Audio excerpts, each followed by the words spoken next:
kind of at length about the struggles that Toyota had on the road courses last year. Yeah. What did you feel that was that allowed you to excel today, and the really the whole of Joe Gibbs Racing?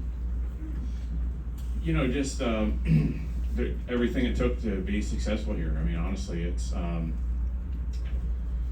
we had some issues last year that we'd show up at road courses and we would kind of outsmart ourselves or try to like reinvent the wheel, come up with some super crazy trick setup because we knew our cars were not as good as the other manufacturers, So we shot ourselves in the foot a few times, and here was one of them for sure. Like, we came here and completely disregarded everything we know about this track, thinking it's a new car and it's going to be different, and we ran terrible, and it was like, okay, that was dumb, we're idiots. And but no, I mean, I think honestly just a lot of hard work in the off season. NASCAR obviously let everybody do some redesigning on the front end with the louvers and the nose and all that stuff, and I think we were able to get our cars to where the other guys were, and closer to I guess maybe the Chevrolets that were super fast on the road courses last year. So that was a part of it, and then just James and my engineers and our team, working hard to figure out a good setup that I would like, and something that would work for me here. That was like what we used to run in the past. So there's a lot to it. It's really hard to even explain it. Tons of hard work in the off season from every angle, on road courses, on short tracks, and really on everything. But short tracks and road courses for sure were a big focus as a group with Toyota and with JGR. We'll go to Lee and then to Jeff.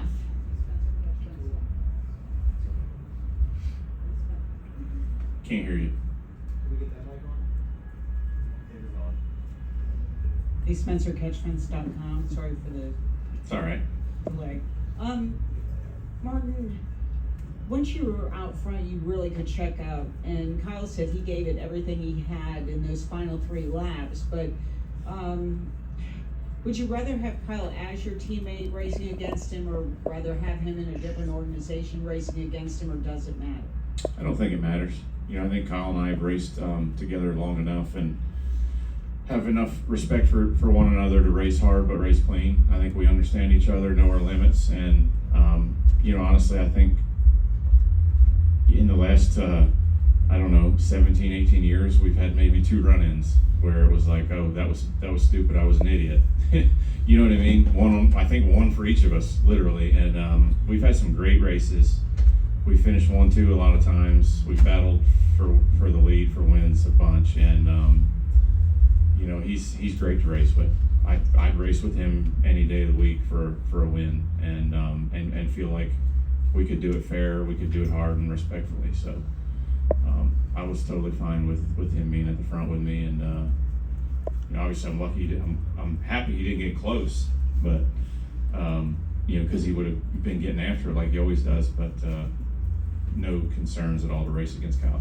And how valuable was clean air? Because it seemed like the guy out front, it was, unless you had fresh tires behind, you were pretty well set. Yeah, I mean, we came from 10th there, halfway through the race there, or end of stage 2, when that caution fell, and we got, some guys had just pitted not long before that, so we had to restart 10th, and it's tough to pass here. It always has been. There's only, 2 really good passing zones, and even those are difficult sometimes to get it set up right with a guy, even if he has a little bit older tires. So you just kind of just try to pressure a guy, make him slip somewhere and find an opening. But it's definitely hard to pass, and clean air is obviously a big deal. I don't think it was as bad as last year by any means, with the package we have now, the short track package. I think it was a little bit better than last year for sure. I mean, I could run close to guys. You just lose a little bit of grip, and at a track where you're just sliding all the time and you don't have much grip to begin with, it makes it tough. But I think for us, being a leader, being able to drive away, just our car was that good. I could manage tires easier and not have to run as hard to lead. And that's always kind of makes the lead get bigger and look easier than it is. Go to Jeff and then to Bob. Martin, obviously it was the cars last year, right? But at the time, Yeah, cars, and cars and setups. But so yeah, but I guess, is there any part of that when your performance falls off, does the doubt start creeping like, oh crap, like is No. it me and my part? You do. Yeah, I mean, I knew I knew how to get around this track, right? So it's like, all right, maybe I'm not the best driver at this track. I don't know. Maybe somebody else could go a tenth of a second faster than my car than I do. I doubt they could, but it's possible, right? But they're not going to be a second off like we were last year.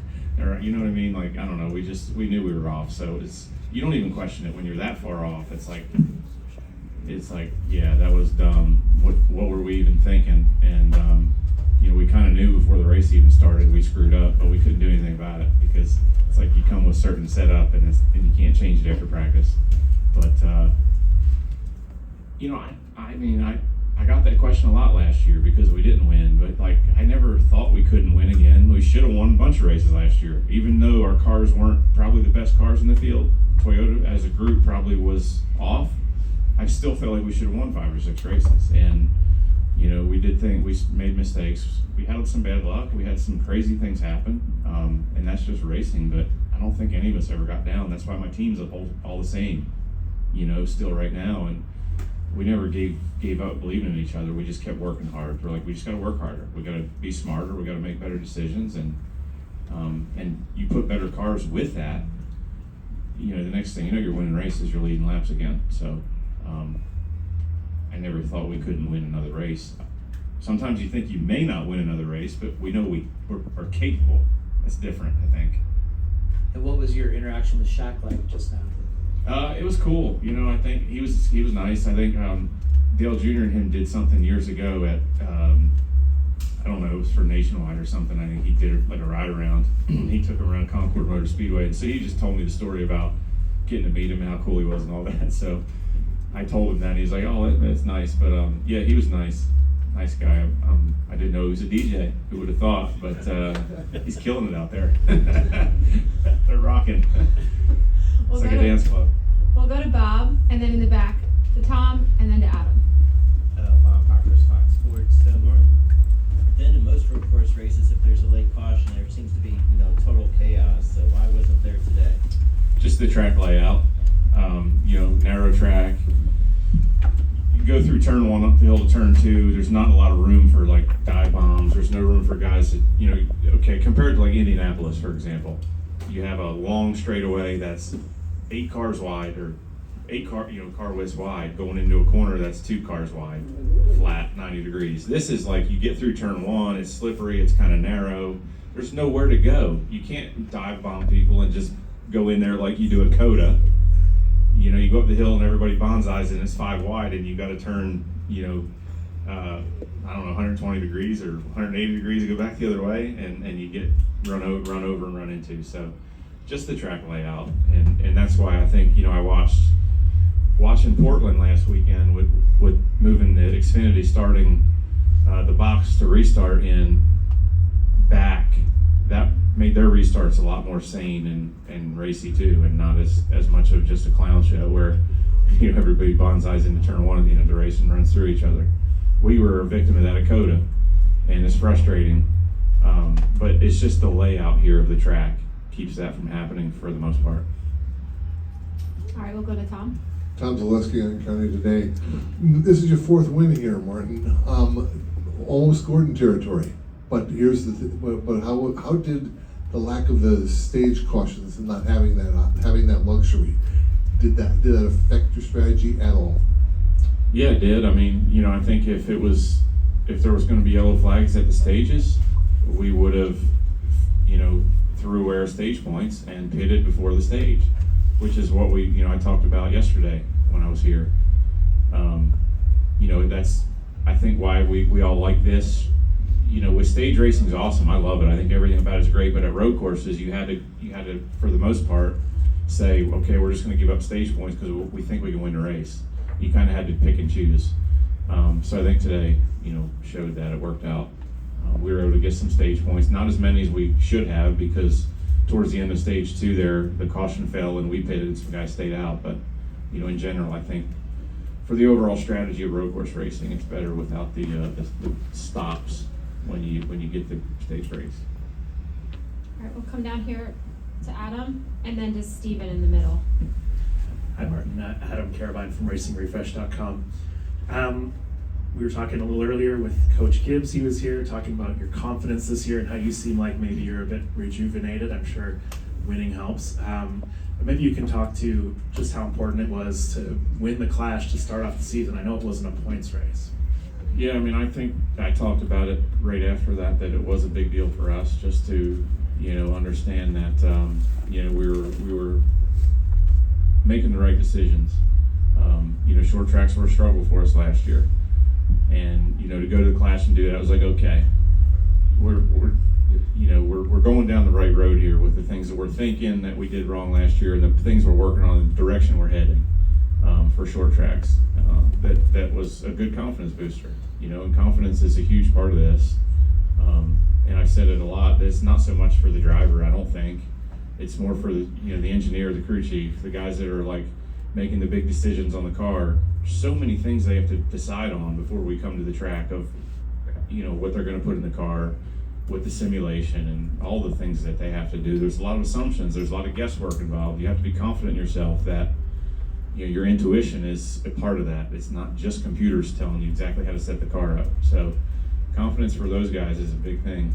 And when you get going down a direction that's working for you and you can make small tweaks, it's a lot easier than being out way out in left field and having to figure it all out and change everything at once. So it's just a work in progress. Thanks. Congrats. Yeah, thank you. We'll come to the middle here to Stephen. Steven Stump, Frentress.com. Martin, after your most recent win before today at Sonoma in 2019, Chevrolet went on to win 15 of the next 16 road races. Toyota's now won 3 in a row. Reddick dominated at COTA. You've now dominated here. Would you say that, Toyota's back, maybe even ahead of Chevrolet at this point when it comes to this department? I don't know, there's only 2 down, so what's there, 4 to go? Yeah. We'll see. I mean, I don't know. I think, the interesting thing about this is, all the road courses we do now are very different. It's hard to say. Like, it could be an organizational thing. It could be a manufacturer thing. Like, last year was definitely a manufacturer thing for us, at least. We were pretty far off, but, I think it can be a manufacturer or a team thing as well, with like Reddick last year and Hendrick a couple years ago were crazy strong on road courses. So it just depends, but yeah, we'll see. We've got 4 more to go. We'll see how it shakes out, I guess. And then or 5 more maybe, yeah. And then with the points you earned today, you jumped from 4th in the regular season points to the lead. There's nice. That's a nice surprise. Yes, 10 races left. Obviously, goals to win as many races, but now that the 15 points are potentially on the line, how does strategy change going forward for you guys? It doesn't. Try to win every stage. Try to win every race. I mean, it's kind of what we've always done. Even last year when we didn't do any of that, that was always our goal when we go into a weekend. So it doesn't really change anything. All right, thank you. Thank you. 30 final questions for Martin. All right, Martin. Thank you guys for your very time. much. Congratulations.